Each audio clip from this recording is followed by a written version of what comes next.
ओरन को लेकर पिछले दिनों एक डिबेट हुई थी न्यूज चैनल पर, जिस पर आपके कांग्रेस के नेता को पूछा गया था कि इसकी परिभाषा क्या है, जबकि परिभाषा ही पता नहीं है। अरे परिभाषा नहीं है।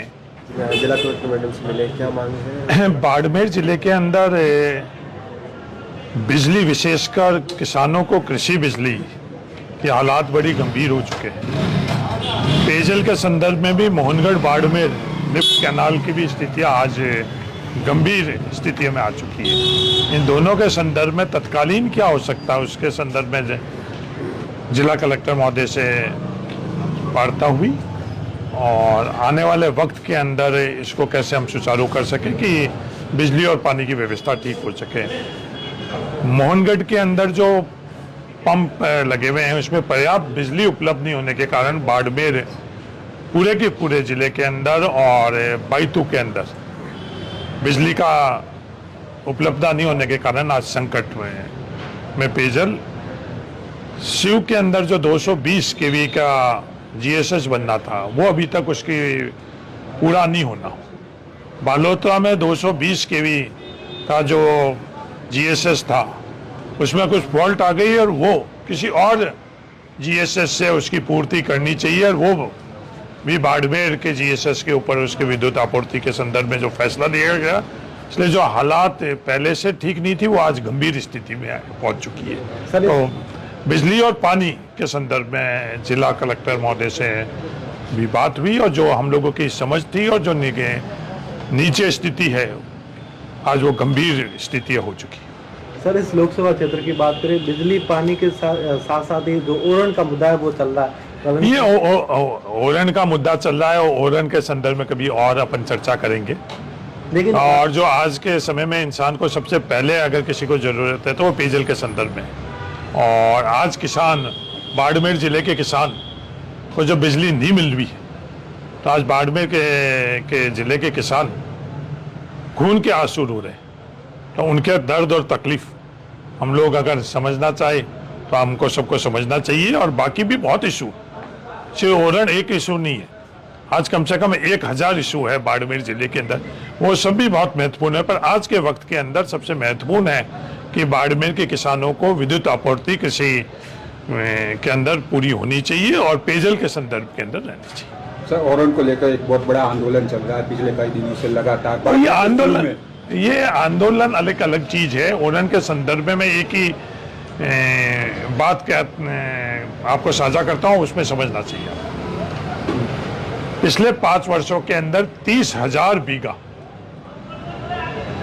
राजस्व रिकॉर्ड के अंदर जैसलमेर में ओरन में दर्ज की गई। उस 5 सालों के अंदर ओरन को मीडिया के अंदर चर्चा नहीं हुई, ओरन के संदर्भ के अंदर विवाद नहीं हुआ, ओरन के संदर्भ में आंदोलन नहीं हुआ। तो पिछले 1 वर्ष से सिर्फ हम लोग आपस में चर्चा में, विवाद में और आंदोलन के अंदर ओरन को लेकर आ रहे हैं। जो ओरन का संरक्षण का पहला कदम, ओरन को राजस्व रिकॉर्ड में दर्ज कराना।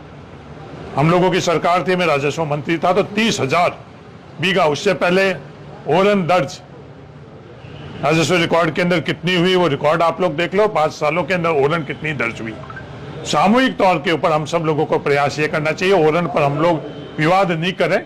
ओरन का जो हमारी पीढ़ियों से ओरन का संरक्षण हुआ है, कहीं त्रुटि है तो इस त्रुटि की पूर्ति कर कोई भी ओरन के संदर्भ के अंदर, ओरन के माध्यम से, ओरन शब्द के माध्यम से, ओरन व्यवस्था के माध्यम से किसी और मकसद से, चाहे वो राजनीतिक मकसद क्यों नहीं है, व्यवसायिक मकसद क्यों नहीं हो, किसी का विरोध करना मकसद क्यों नहीं है, ओरन से पवित्र हम लोगों के लिए कुछ नहीं है। आध्यात्मिक तौर पर, धार्मिक तौर के में ओरन हमारे यहाँ मंदिर नहीं हुआ करते थे, ये ओरन ही थी, उनको हम धार्मिक तौर के ऊपर उसको पूजते थे। ये अगर बात अगर समझ में आ जाएगी तो आपकी बात का पूरा उत्तर। ओरन को लेकर पिछले दिनों एक डिबेट हुई थी न्यूज चैनल पर, जिस पर आपके कांग्रेस के नेता को पूछा गया था कि इसकी परिभाषा क्या है, जबकि परिभाषा ही पता नहीं है। अरे परिभाषा नहीं है, मैं माफी चाहता हूं, ये टेक्निकल बातें आप जो बात कर रहे हो। डिम्ड का मतलब क्या होता है? ओरन को डिम्ड फॉरेस्ट का फैसला किसने किया? सुप्रीम कोर्ट ने किया। और ये जरूरी थोड़ी कि हर व्यक्ति को हर भाषा के ऊपर कमांड हुई। डिम्ड मतलब होता है माना जाए। डिम्ड मतलब यह है कि जो भी कानून नियम कानून के माध्यम से बने हुए हैं वो लागू होना चाहिए। डिम्ड विलेज है, उसके अंदर स्थिति अलग है। जैसलमेर के अंदर डिम्ड विलेज भी हुए कि जो गांव बनाने के पैमाना था वो हम लोगों के यहाँ आबादी के न्यूनतम जो आवश्यकता थी उसके अंदर वो गांव राजस्व गांव नहीं बना पा रहे थे, तो वहां डिम्ड विलेज बने। डिम्ड विलेज के अंदर पूरा का पूरा अधिकार नहीं मिल रहे, जो एक राजस्व गांव के अधिकार है वो।